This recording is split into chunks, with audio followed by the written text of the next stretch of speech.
Pero lo que sí es cierto es que el gobierno la busca y es el clima en el Congreso de la Nación, no para el presupuesto solamente, sino fundamentalmente para otro de los caballitos de batalla de estas últimas semanas o de estos últimos meses, que es la reforma laboral. Reforma laboral cuyo tratamiento se ha pospuesto para el mes de febrero. 10 de febrero. El 10 de febrero, exactamente, tal como lo había anunciado la semana pasada Patricia Bullrich en el Senado, en la Comisión del Senado de la Nación, a instancia y como acuerdo con la oposición, para poder leer mejor el proyecto, analizarlo y entonces debatirlo en forma, ¿no? Exactamente, como no llegaban con los números, estaban muy complicados tras lo que fue el traspié en la Cámara de Diputados, sin acuerdo político, sin el respaldo de los aliados, el gobierno, para no exponerse a una derrota fuerte en la Cámara Alta, decidió postergar, te diría, todo el debate para febrero. Incluso el dictamen que salió, es un dictamen, viste, medio lavadito, medio de esos dictámenes que después, volvamos a hablar, volvamos a modificarlo. Yo tengo mis dudas que en febrero con este escenario puedan sancionar esa normativa. Bueno, lo cierto es que en algún momento se va a tener que tratar porque el gobierno va a seguir presionando para que el Congreso finalmente lo defina, ya sea el 10 de febrero o más adelante. Vamos a hablar con Gustavo Lazzari, que es economista y empresario PYME, a propósito de este tema. Gustavo, ¿cómo te va? Javier Díaz y Gonzalo Prado y Candelaria de la Sota te saludamos aquí. ¿Qué tal, muchachos? Gracias por llamar. Un gran placer, ¿eh? Igualmente. ¿Cómo ves vos el proyecto de reforma laboral, antes que nada? Mirá, lo leí muy atentamente, para que tengas una idea, impreso en papel, con la computadora, porque no soy para experto en el tema, por supuesto. Con la computadora para analizar, para consultar las leyes y mi abogado en el teléfono. O sea, le quemé la cabeza el domingo pasado a todo el mundo. Bueno. En buena parte, mejor. Después me va a pasar la cuenta el abogado, así que no. Lacho, es verdad. Por H o por B te viene la factura. Sí. Pero el punto es, creo que mejor que se pospuso para febrero. Yo tengo una enorme ansiedad con la reforma laboral y la impositiva. Para mí son propuestas para ayer. No hay competencia posible con esos dos grilletes sobre las pymes y sobre las empresas. Pero mejor que se pospuso para febrero porque hay cosas perfectibles, hay cosas que están bien y hay que explicarlas mejor, o tenemos que lograr el acuerdo que haga falta, y hay cosas que hay que mejorar. Entonces, en este tren capaz que tenemos una buena oportunidad. En esas cosas que están bien, empecemos por lo positivo, ¿qué viste? 2 o 3 puntos que están bien en esta reforma laboral. Mira, vos sabés que la cuestión laboral tiene básicamente 3 renglones, ponele, ¿no? El renglón sindical, yo lo saco de lado, es importante, pero no es la madre del asunto. El renglón de impuestos sobre el trabajo no está tratado en esta ley, será para más adelante con la provisional, y está el renglón de los juicios laborales. Ajá. Dentro de esto, me parece lo más positivo, si bien no resuelve perfectamente el problema, lo más positivo es que por lo menos elimina o aclara algunas zonas grises que son las generadoras de despelote. Esto es la esencia de maravilla del proyecto. Al definirte qué es salario y qué no es salario, te está diciendo que cuando hay un reclamo de esto se puede reclamar y de esto no se puede reclamar. Sí. Punto, ¿ok? Sí. Cuando te define cuál es el ámbito de aplicación, te está diciendo quiénes son los trabajadores abarcados por la ley de contrato de trabajo, con lo cual pueden hacer esos reclamos, y quiénes son prestadores de servicios.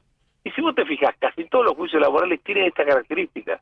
Es decir, me pagabas 100, pero me dabas el celular, entonces son 110, y el reclamo de esos 10, en 10 años, con los intereses, los quilombos, las multas, son 10 millones de mangos, pero pará, flaco.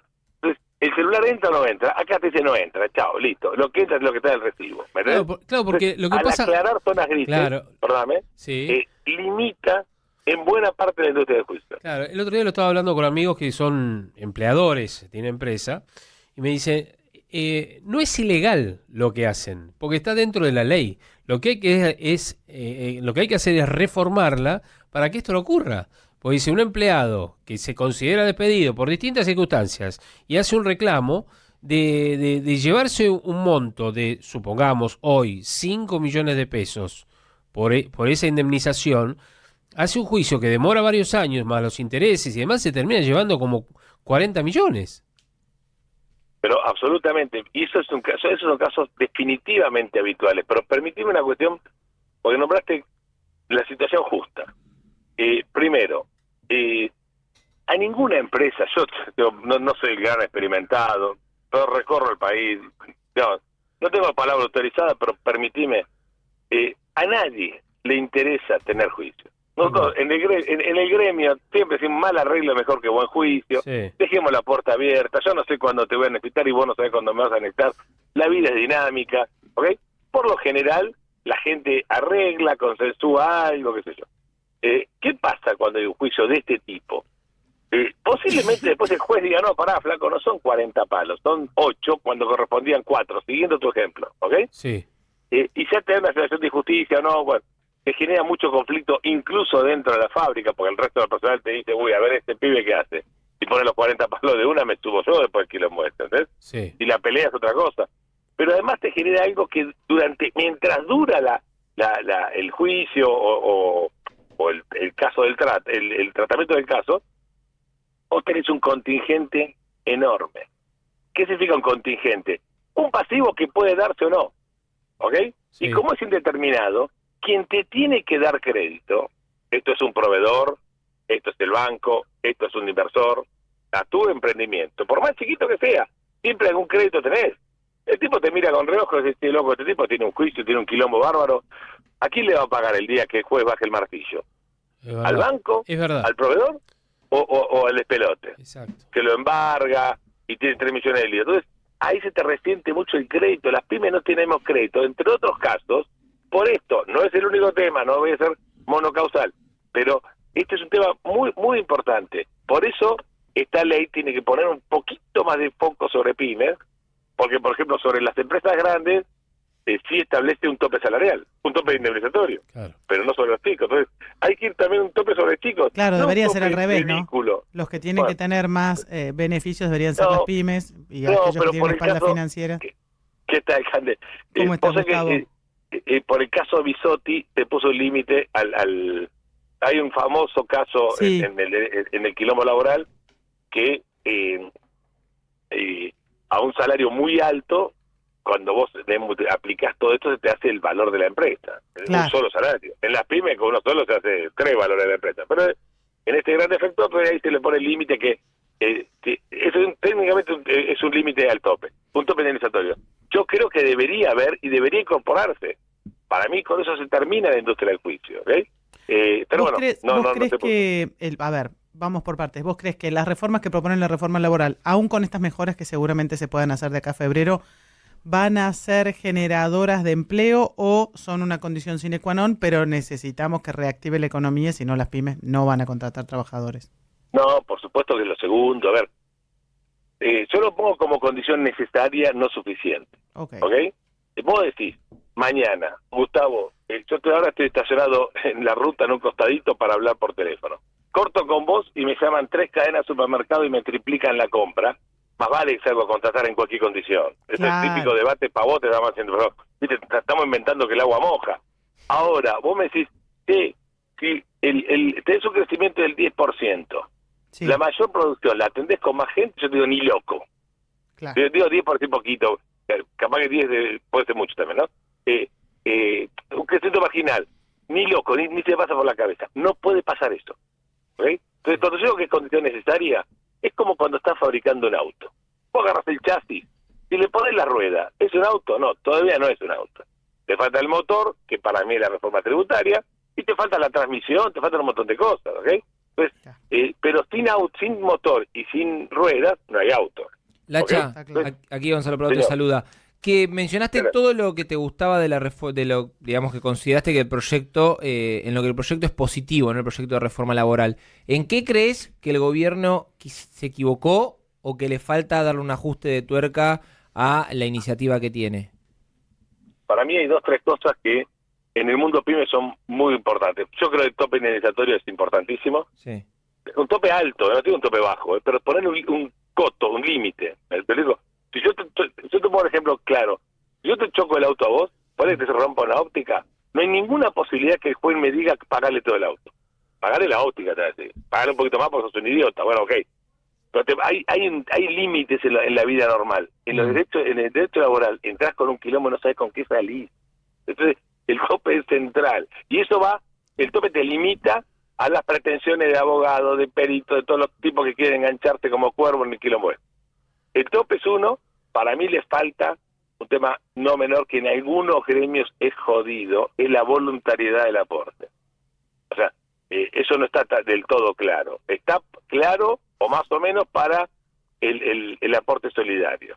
Hay muchas pymes que dicen, loco, pongamos todo. ¿Por qué? Porque hay sindicatos, no todos, esto hay que aclararlo, no son todos, pero hay algunos que son muy zarpados y te piden aporte por todos lados, voluntario, no voluntario, aporte patronal de cuando la obra social anda mal, preguntarle a camioneros ahora. Sí, Entonces, sí. Esto hay que, ponerlo más diáfano.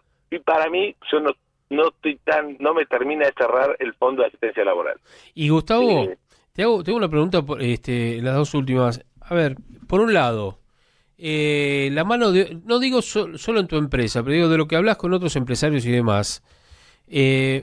A mí me dicen, Javier, ¿no sabés la mano de obra que se presenta a trabajar, que le falta capacidad de todo? Desde lo intelectual, y no estamos hablando de científicos, sino de gente que tiene que trabajar en una empresa, de hacer cálculos matemáticos simples. ¿Te está pasando, les está pasando esto? Mirá, vos das en el núcleo de por qué hay que hacer una reforma laboral. Ese es el mayor de los temas. Vamos, en casos concretos, un salario de un palo en la mano que no le salva la vida a nadie. Vamos a hacer las cosas como son. Vos tenés que pagar de impuestos al trabajo un palo 200. O sea que el empleo te cuesta 2.200.000. Por eso, después sacamos bien la cuenta, es así. Por lo menos toma lo que es así. Además tenés la conflictividad laboral. Con lo cual el incentivo a contratar lo tendría si la productividad del trabajador es mayor a 2 palos 200. Sí. Un chico que no estudia ni trabaja, que no vio a su papá trabajar, que tiene la esquina más cerca que la fábrica, para decirlo, sí. Entendemos lo que estamos diciendo, ¿no? Donde está la falopa, el tupi, Sí. está mucho más cerca que la fábrica o el laburo. Y tiene más oportunidad para hacer una changa que conseguir laburo privado. Que tiene una baja productividad natural, perfectible, pero tiene baja productividad, es decir, no tiene capital humano incorporado, no tiene conocimiento, no tiene vocación de laburo, lo que sea. Ese pibe no puede generar nunca la productividad de 2 palos 200. Por lo tanto, no hay ninguna chance que ese pibe consiga laburo en blanco. Claro. Pero acá no está ni bien, ni que el empresario es bueno, malo, regular, ni la madre Teresa contrata a un pibe así, ¿ok? Entonces, cuando vos tenés ese problema, lo que necesitas es una ley laboral clara, que no meta miedo, que sea barata, ¿no? De manera de incorporar a ese pibe a la fábrica. Porque la única alternativa, y con todo respeto a los intendentes, a los gobernadores, a quien sea, la única alternativa que ese muchacho entre en el mundo laboral es entrando en una fábrica, en un taller, en un estudio de radio como el tuyo, haciendo sus primeras prácticas. Al principio va a andar más o menos, va a andar capaz que cambia de laburo, va para otro, en algún momento se acomoda, ¿ok? Pero se acomoda, no quiero ser, Sí. no quiero, el movimiento se demuestra andando, fuera de joda, es la frase de Balá. Acá se aplica más que nunca. Pero además, y te digo algo, sí. lo vi en persona, no es chamuyo esto. Sí, Yo lo sí, veo en sí. la gente, veo en los chicos de contrato, o sea, a los 2 meses están recontra acomodados y vos decías, este pibe, hace 2 meses no me hubiera cruzado por la vereda de enfrente y hoy es un crack y me maneja y me salva la fábrica. Claro, Lo darle digo, oportunidad. te puedo dar el nombre y apellido. Darle oportunidad, pero también ganar tiempo. Ganar tiempo, ¿qué quiere decir? Es que haya una educación sólida en la cual el que vaya después a salir al mercado laboral pueda ejercerlo desde el arranque bien y no esperar a que la rueda empiece a girar. Bueno, Gustavo... Permitime, sí. una puntita chiquita porque es muy importante lo que estás diciendo, loco. Es un tema de stock y de flujo. Sí. Hay un stock de chicos ya que están en esta situación y eso tiene que estar en la fábrica, no hay vuelta. Sí, Hay no, un flujo que la educación, que bueno, póngase la pila porque mejora un poco el sistema educativo rápido, pero no esperemos que los que están afuera, muy cerca de la esquina, vuelvan al colegio, no va a pasar, ¿eh? Sí, ya lo sé, Entonces, como pero... no va a pasar, mejor que esté en la fábrica. Pero exactamente, mejor que estén en la fábrica, que tienen que cumplir un horario y obviamente eso tiene más o menos una recompensa que es el salario. Gustavo, te mando un abrazo grande y gracias por atendernos, ¿eh? Gracias, muchachos. Abrazo grande. Un honor y felicidades. Igualmente, Gustavo Lázaro, economista y empresario PYME. El tema de las pymes